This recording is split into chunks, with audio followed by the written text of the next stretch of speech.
अब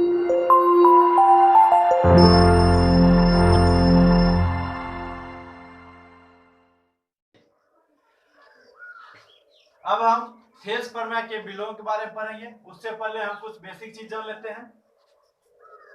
जैसे हमारे पास एक त्रिभुज दिया गया है और यह त्रिभुज अधिकोण त्रिभुज है।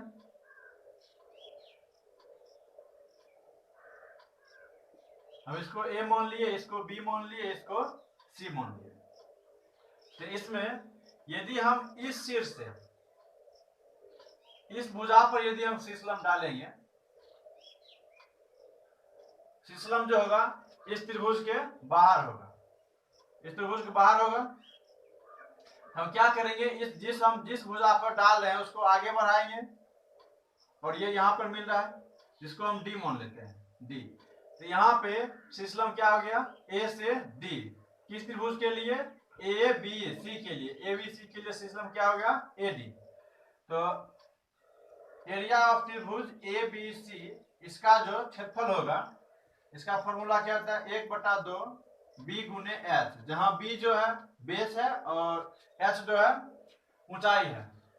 यानी कि जिस शीर्ष से जिस भुजा पर शीर्षलंब डाला गया वही बेस होगा और उसके बाद ऊंचाई क्या होगा, जिस शीर्ष से जिस भुजा पर हम डाल रहे हैं तो उसको यदि शीर्षलंब बाहर है तो उसको आगे बढ़ाने पर जहां वो कटेगा वहां से और यहाँ शीर्ष की दूरी हम क्या कहेंगे, ऊंचाई कहेंगे। तो इसका क्षेत्रफल क्या हो जाएगा, 1/2, ये हुआ BC और H में हमारे पास क्या है, AD है।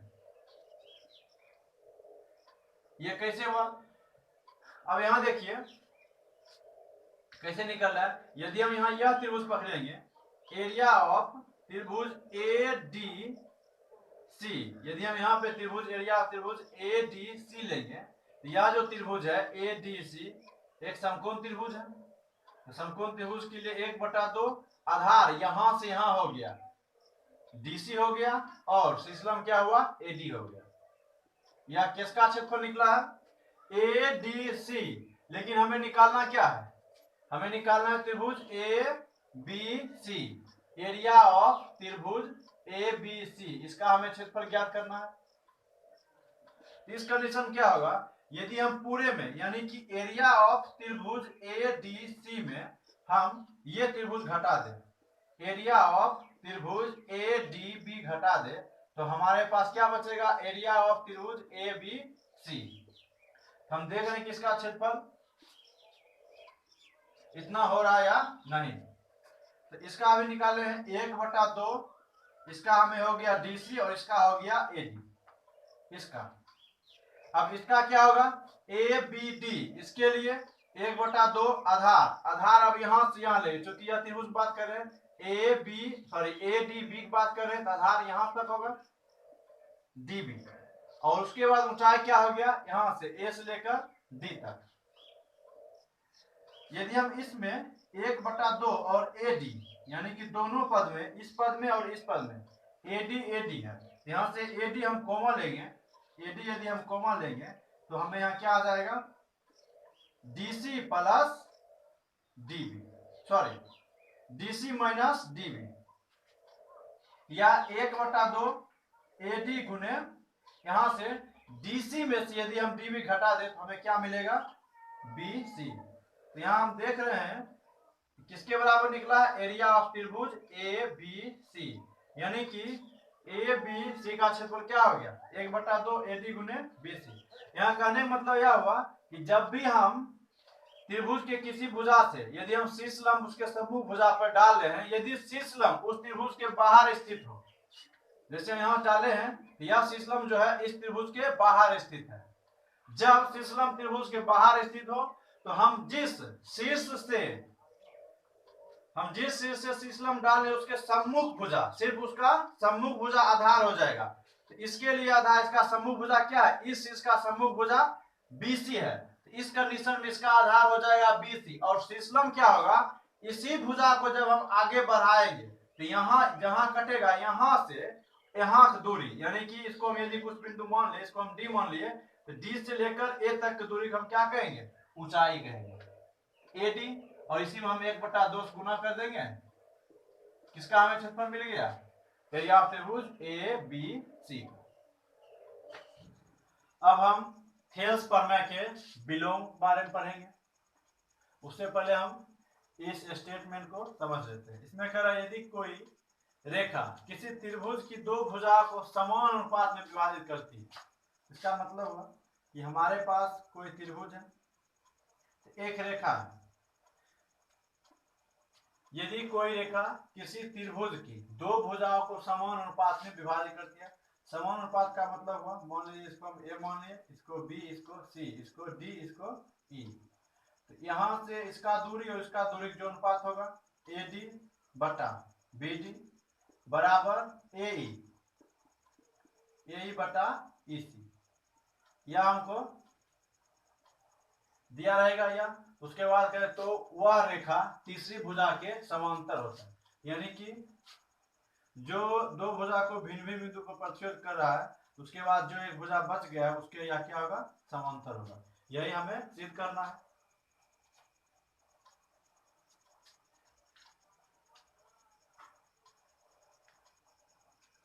सबसे पहले हम एक फिगर बनाते हैं त्रिभुज का, इसको ए बी, इसको सी मान। उसके बाद इसमें क्या कर रहा है, यदि कोई रेखा किसी त्रिभुज की दो भुजाओं को समान अनुपात में विभाजित कर रहा है, यानी कि एक रेखा है, ठीक है, इसको हम मान लिए डी, इसको मान लिए ई। अब इसको हम स्टेटमेंट में लिख रहे हैं। दिया है जिस तरह से थेल्स प्रमेय हम लिखे थे, सेम वही चीज दिया है। त्रिभुज ए बी सी, एक त्रिभुज एबीसी है जिसमें डी ए बी पर एवं ई ए सी पर स्थित है, एसी पर स्थित है, तथा उसके बाद हमें दिया गया है तथा एडी बटा डीबी बराबर एई बटा ईसी, हमें यह दिया गया है। उसके बाद जो हमें सिद्ध करना है,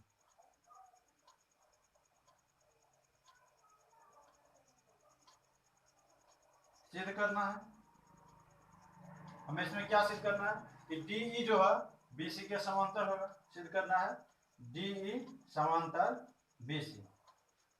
रचना किए उसी तरह जिस तरह से हम थेल्स प्रमेय किए थे, रचना, इसको इससे मिलाए, इसको इससे मिलाए। उसके बाद यहां से इस पे लंब डाले हैं, यहां से इस पे लंब डाले हैं, इसको हम m मान लेते हैं, इसको n मान लिया। रचना जो यहां पर किए हैं वही लिखेंगे। रचना बी को ई से मिलाया एवं सी को डी से मिलाया, तथा उसके बाद हम क्या किए हैं, डी एन लंब डाले हैं एसी पर, डी एन लंब एसी एवं उसके बाद हम ई एम लंब डाले हैं ए बी पर, ई एम लंब ए बी पर। इसको मिटा देते हैं। फिर से हम देख रहे हैं, सबसे पहले जिस तरह से थेल्स प्रमेय लिखे थे, जो दिया है उसमें सिर्फ यहाँ पे लिखे थे समांतर है। उसके बाद उसमें हमें सिद्ध करना था, ये सिद्ध करना था, और ये हमें दिया था, तो इसमें ये दिया और हमें यह सिद्ध करना है। रचना उसी तरह है। तो अब प्रमाण सेम उसी तरह, ऊपर वाले हम सबसे पहले यह त्रिभुज लेंगे, ऊपर में एरिया ऑफ त्रिभुज ए डी ई, उसी तरह ऊपर में यही लेंगे, और नीचे में वही लेंगे जिसमें डी ई हो, जिसमें एक भुजा डी ई शामिल हो। तो डी ई शामिल होगा डी ई बी में और डी ई सी में, यही दो त्रिभुज है। तो नीचे में हम कोई भी एक त्रिभुज ले सकते हैं जिसमें यह भुजा शामिल है। हम ले लिए बी डी ई लिए एरिया ऑफ त्रिभुज BDE लिए। उसके बाद इसका जो क्षेत्रफल है 1/2 आधार गुने शीर्ष लंब। आधार हम कौन सा लेंगे, तो नीचे में हम जो त्रिभुज लिए हैं इस तरफ जो भुजा आ रहा है इस तरफ, ठीक है, तो ऊपर वाला आधार हम इसी तरफ बुला लेंगे। तो ऊपर वाला किस तरफ क्या है, ये है, इसका आधार ये हो जाएगा। जब आधार यह होगा इस त्रिभुज के लिए ADE के लिए, जब आधार यह होगा तो शीर्ष लंब ये हो जाएगा। इसलिए एरिया ऑफ त्रिभुज ADE बराबर आधार यानी कि AD गुने EM, AD गुने EM, हम इसको लिख दिए EM। और नीचे के लिए 1/2 गुने, इसके लिए आधार यह है,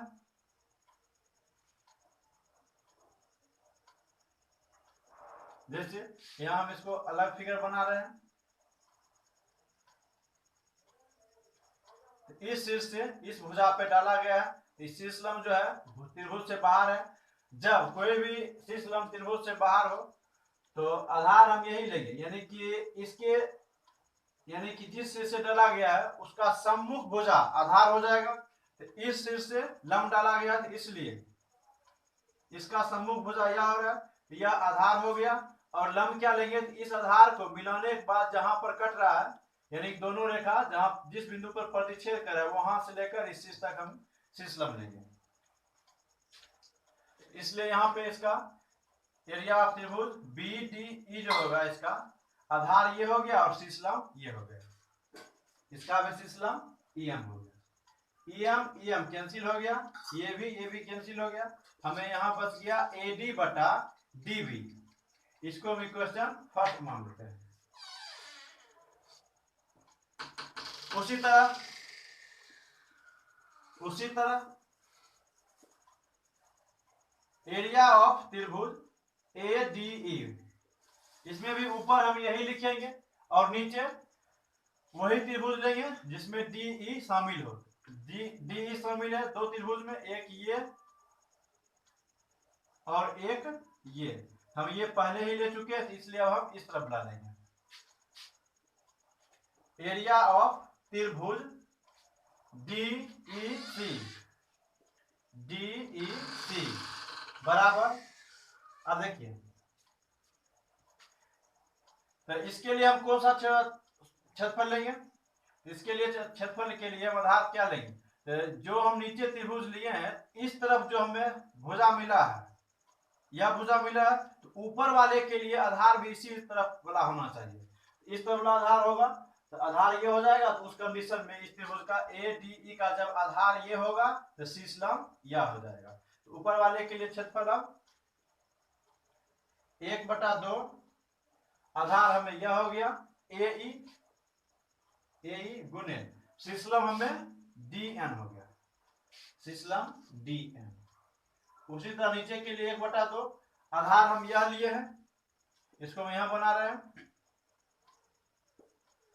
जब आधार यह लिए हैं और इस शीर्ष से यहां पर लंब डाला गया, आधार यही होगा, आधार यहां से यहां से क्या है CE या EC गुने, अब शीर्ष लंब यही DN हो जाएगा, DN।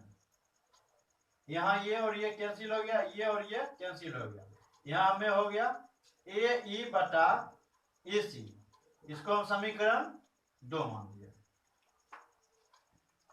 इसको हम रफ कर रहे हैं,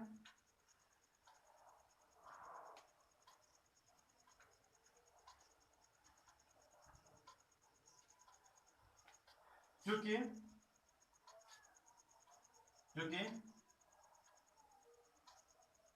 AD/DB बराबर AE/EC दिया गया है, यानी कि यह दोनों अनुपात में बराबर है, यह दिया गया है। तब देखिए, इसलिए इसके बराबर समीकरण 1 एवं 2 से, यानी कि इसके बराबर AD/DB, यह जो है इसके बराबर है, इसलिए हम यहाँ पे लिख सकते हैं एरिया ऑफ ADE बटा एरिया ऑफ त्रिभुज BDE बराबर, अब इसके बराबर हमें यह मिला है एरिया ऑफ त्रिभुज ADE बटा एरिया ऑफ त्रिभुज DEC।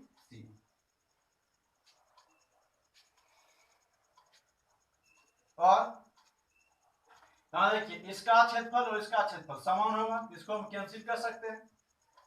अब इसको यहाँ ऊपर एक बचा है, यहाँ भी ऊपर में क्रॉसिंग गुना किए, एरिया ऑफ त्रिभुज DEC जो हो गया बराबर है एरिया ऑफ त्रिभुज BDE, यानी कि BDE इसका क्षेत्रफल और DEC इसका क्षेत्रफल में क्या दिया है, बराबर दिया है। तब इसको मिटा रहे हैं। एक बार और देख रहे क्या किए हैं, यहाँ पे रचना जो किए हैं, जिस तरह से थेस फॉर्मूला का हम रचना किए हैं थेस फॉर्मूला में, उसी तरह यहाँ भी रचना किए हैं। परमाणु जिस तरह से थेस फॉर्मूला में किए हैं यहाँ सेम वही चीज किए हैं। उसके बाद यहाँ पे हमें जो दिया गया सो लिखे हैं और उसके अनुसार इसके बराबर जो दिया गया है यह लिखे और इसके बराबर जो दिया गया है यह लिखे। उसके बाद इसको कैंसिल कर दिए, ये दोनों त्रिभुज बराबर हो गया, इसका क्षेत्रफल बराबर हो गया। तब इसको मिटा रहे हैं।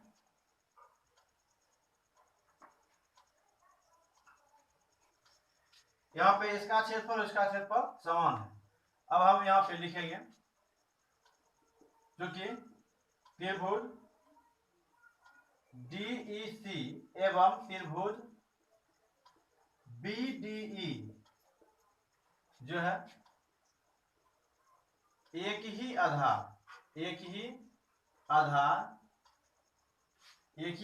D एवं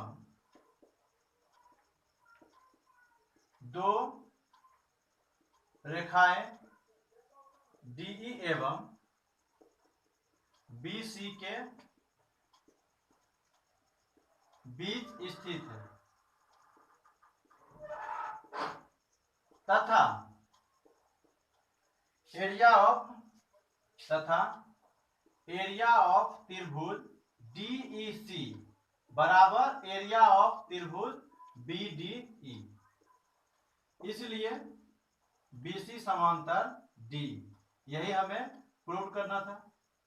इसको यहां देखिए, हमारे पास यहाँ दो रेखा है, यह L1 है और यह L2 है। हम दो त्रिभुज बना रहे हैं जिसमें दोनों का आधार क्या है, समान है। इसको A B C D, त्रिभुज